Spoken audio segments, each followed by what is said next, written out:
Carmen y yo. En primer lugar voy a empezar a hablar yo sobre la segunda conclusión, que es la que hemos llegado y que se refiere a la disparidad en la valoración de los criterios. Lo que hemos hecho es, habéis visto que hemos analizado 14 factores o 14 criterios a tener en cuenta, y yo voy a hablar de los 7 primeros y la continuación Carmen hará lo mismo con los siguientes. Bueno, el primer criterio, como hemos visto, ha sido el de la distancia. Nos estamos refiriendo a la distancia entre los domicilios, pero también incluimos el hecho de que tengan que vivir los menores en localidades distintas. Aquí lo que nos preocupa es cuando el menor tiene que cambiar de casa en función del lugar donde resida. Entonces hemos detectado que se han valorado dos circunstancias importantes. La primera, la que os he comentado, la de la distancia a tener que recorrer por parte de ese menor. Sobre todo cuando los domicilios son distintos, o el hecho de que el domicilio está alejado del lugar del colegio, del centro escolar. Lo que se valora sobre todo es el esfuerzo que le supone al menor recorrer esa distancia. ¿Cómo se mide este esfuerzo? Pues o bien hemos encontrado muchas sentencias que hacen referencia a kilómetros o al tiempo que han invertido. Tenemos que destacar que también las sentencias han valorado la proximidad o la lejanía entre los domicilios de los padres, y se valora muy positivamente que los progenitores tengan el mismo domicilio cercano, ¿vale? En la misma localidad, el domicilio en la misma localidad. Incluso hemos visto sentencias en que se valoran que ese domicilio se encuentre incluso en la misma urbanización o en urbanizaciones cercanas. Otro criterio que quería destacar es que nunca se va a cambiar de la custodia exclusiva a la custodia compartida cuando esto afecta a un cambio del centro escolar o de la guardería, y que en zonas como las áreas metropolitanas pues se van a relativizar mucho las distancias. También hay que tener en cuenta que es importante que, aunque las distancias sean cortas, si la edad es muy corta del menor, ¿vale? Y el menor tiene pocos años y necesita de un adulto que le acompañe al colegio, no se suele conceder la custodia compartida. El otro criterio en relación a esta problemática de la distancia es el que hace referencia más bien a cómo le afecta a su estado emocional, ¿vale? Al estado emocional del menor el hecho de que los padres vivan en localidades diferentes. Aquí se llega a hablar de que no se conceda la custodia compartida cuando se afecte de tal manera que le suponga arrancarse de su entorno social, donde normalmente se encuentra con amigos, con actividades en ámbito extraescolares. Otro criterio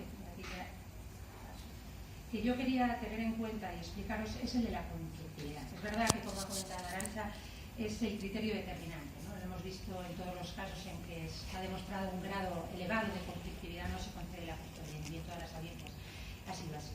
Pero hay que dejar claro lo que estábamos comentando antes con la abogada, que desde el momento en que se define que las malas relaciones entre los progenitores no es conflictividad, no da un paso adelante, ¿no? Y ya no es obstáculo para no conceder la custodia compartida, porque se considera que estamos en un momento de ruptura familiar y que es lógico que los progenitores no tengan buena relación. Lo que interesa señalar es cuando nos encontramos ese nivel alto de conflictividad. O bien se refiere a que hay una falta total de comunicación. Encontramos sentencias curiosas en que hablan de que los progenitores solo se comunican por WhatsApp, ¿vale? O sea, que es que no se comunican para nada. Entonces, en ese momento, ese alto nivel de conflictividad, falta de total de comunicación, lleva consigo a la no concesión de la custodia. O bien consideran que se pone en peligro el interés superior del menor, que hemos dicho, como antes recordábamos, que siempre lo tendríamos que tener en cuenta. Ha sido curioso porque nos hemos encontrado muchas sentencias de las audiencias provinciales que rechazan o no conceden la custodia compartida sin determinar, sin probar el grado de conflictividad.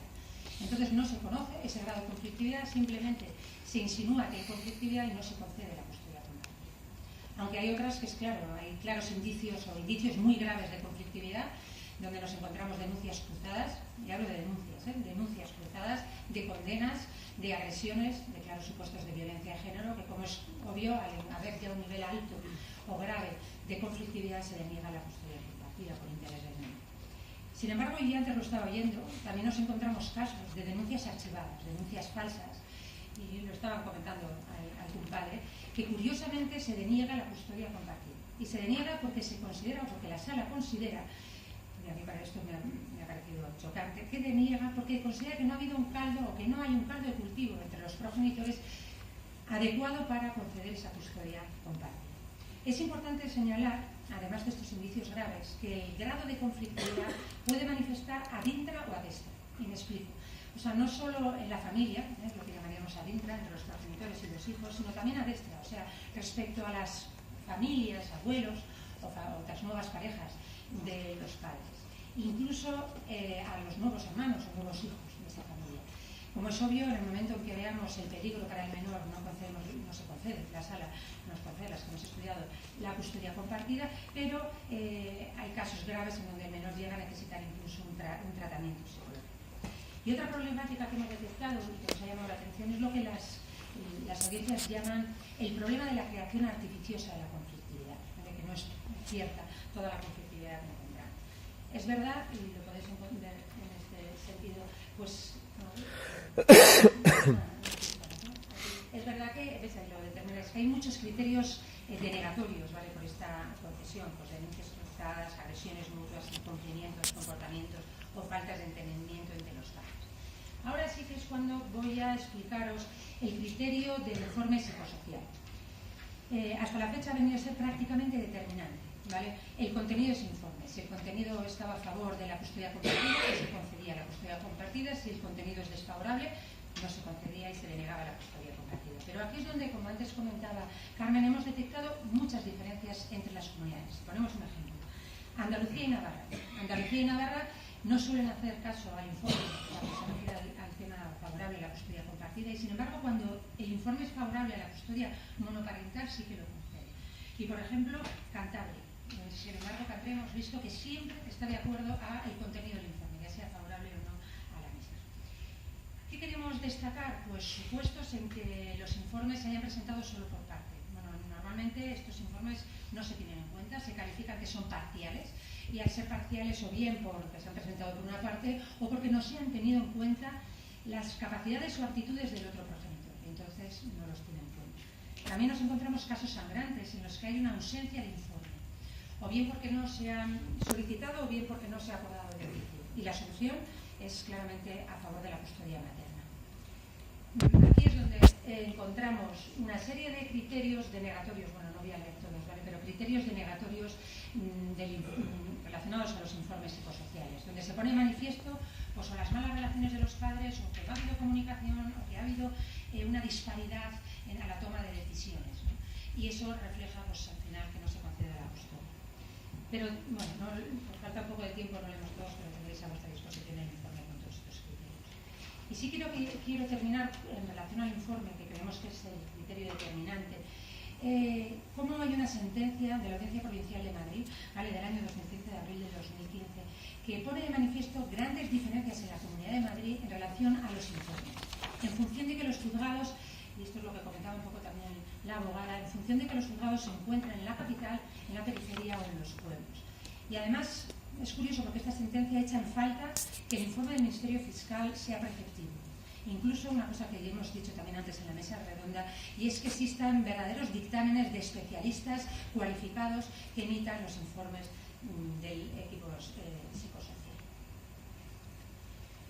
Bueno, otro de los criterios, bueno, a mí me han tocado los criterios que hemos estado discutiendo, ¿no?, muchas veces en la mesa redonda, y yo estaba diciendo, esto es lo que voy a hablar yo, ¿no?, porque es uno de los temas más interesantes es la opinión del menor, la importancia de la opinión del menor, ¿no?, el deseo que manifiesta. Y aquí volvemos tristemente a encontrarnos opiniones o discrepancias entre las distintas audiencias provinciales. Ponemos el ejemplo de Andalucía, que siempre hace caso a ese deseo del menor, frente a Cantabria, que por ejemplo no tiene en cuenta ese deseo del menor porque considera que no tiene juicio, que no tiene capacidad suficiente para manifestar lo que a él le beneficia. Entonces, tristemente no lo hace. Es cierto que si el menor se acerca a la mayoría de edad, 16, 17 años, siempre se tiene en cuenta su deseo y siempre se suele conceder custodia compartida.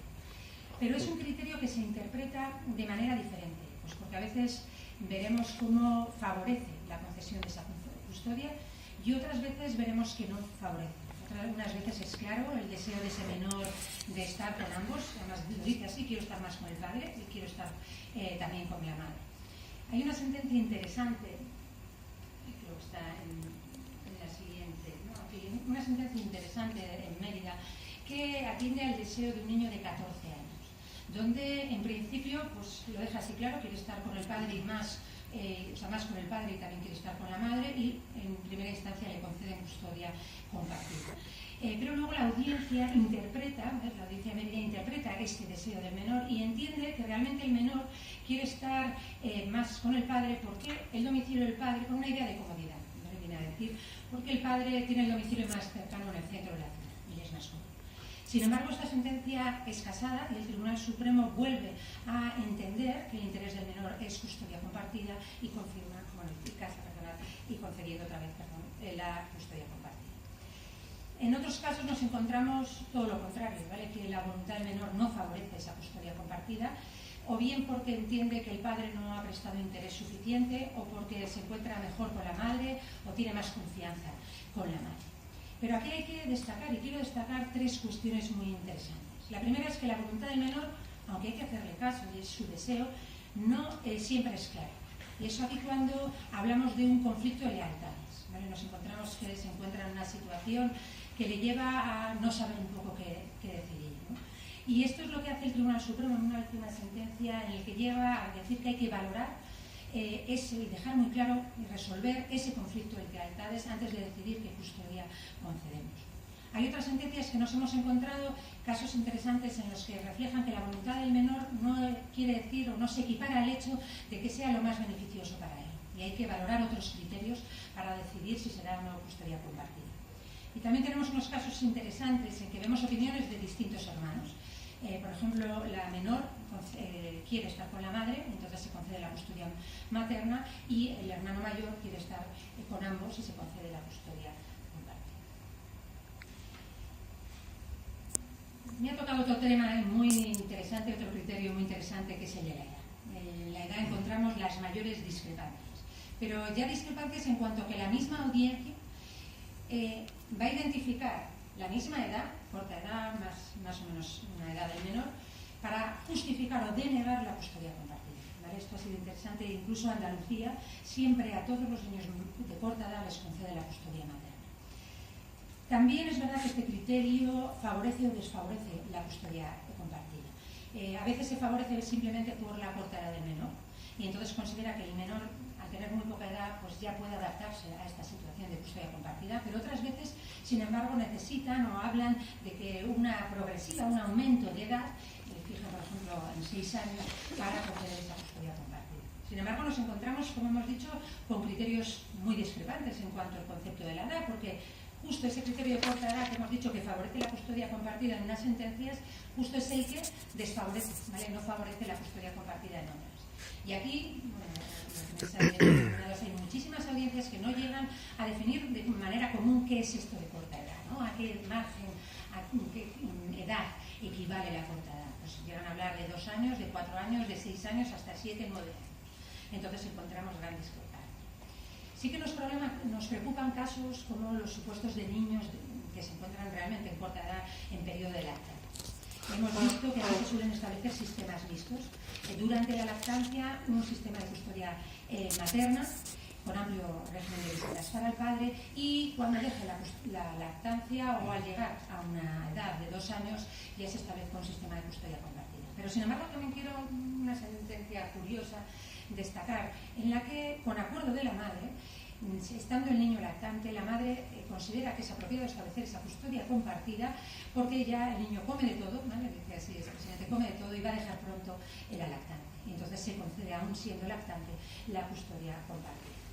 Es verdad que la edad no solo hay que tenerla en cuenta en el momento de recaer la sentencia, sino también en el momento de la ruptura, y a veces hay sentencias en que consideran que la edad es un elemento totalmente irrelevante y no se va a tener en consideración.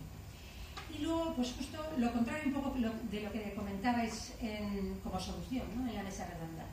Sí que hemos encontrado sentencias que no hablan de vuestra solución, sino lo contrario, establecer un periodo progresivo, comenzando, lo siento, ¿vale?, con una custodia materna y terminando luego con una custodia compartida. Eso sí, dando un amplio régimen de visitas a la custodia materna. Bueno, yo voy terminando y me quedan solo 2 criterios por valorar. Es el informe del Ministerio Fiscal y los problemas de conciliación entre la vida laboral y familiar.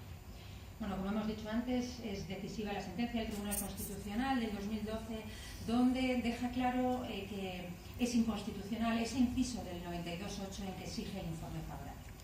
Por lo tanto, ya el informe del Ministerio Fiscal deja de ser un factor decisivo. Ya no es un factor decisivo, nos encontramos incluso sentencias en donde el informe del Ministerio Fiscal es favorable a la custodia materna y se concede por la audiencia la custodia compartida.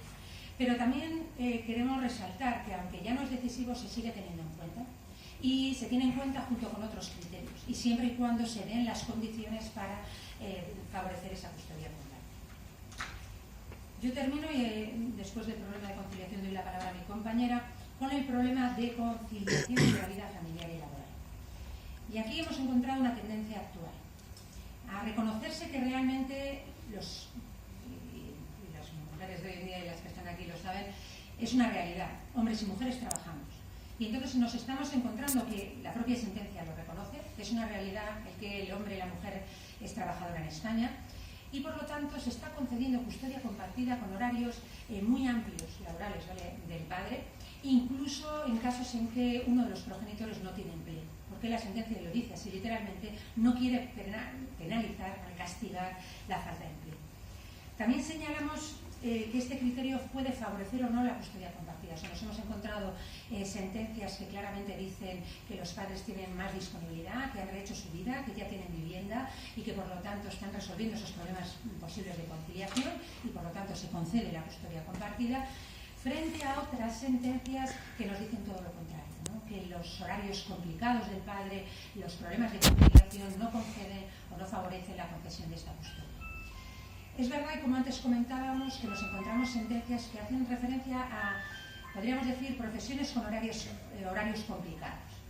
Como antes comentaba en la mesa redonda, se refieren a mercantes, se refieren a militares, se refieren, ¿vale?, a una serie de horarios que tienen largas estancias fuera y por lo tanto no se pueden dedicar a ninguno. Bueno, pues nos hemos encontrado que ante esos horarios complicados normalmente no se concede la custodia compartida, aunque es verdad que hay una sentencia que reconoce que ya esos horarios, habla de un militar, ¿vale?, pues el caso que estaba comentando el presidente, que es un militar, que ya la menor ya estaba acostumbrada a esos horarios antes de la ruptura. Y entonces el juez dice que la menor quiere, atendiendo a su deseo, estar con los dos, que ya estaba acostumbrada a las ausencias prolongadas del padre y que el padre quiere una custodia compartida porque es habitual y es lo que está acostumbrado. Es verdad que hay algunas sentencias que consideran que igual que en la edad los problemas de conciliación no son relevantes y hemos detectado muy importante esa referencia siempre que antes comentábamos a la importancia del cuidador externo. Pero aquí nos encontramos con contradicciones, ¿no?, tanto en relación a que como se acepta conceder custodia compartida porque los dos hombres hombre y mujer trabajan, pues entonces necesitan, como es obvio ante esos horarios amplios, pues un cuidador externo contratado o haciendo referencia, como señalábamos antes, a la figura importante de los abuelos. Frente a otras sentencias que dicen todo lo contrario, que esos horarios complicados pues muchas veces del padre hacen o desfavorecen la concesión de la custodia compartida. Es interesante y hemos querido resaltar una sentencia de la Audiencia Provincial de Canarias que señala justo que la custodia compartida facilita la conciliación de la vida y familiar de la madre, ¿vale? Entonces tiende a fomentar también la custodia. Bueno, yo en este sentido ya he terminado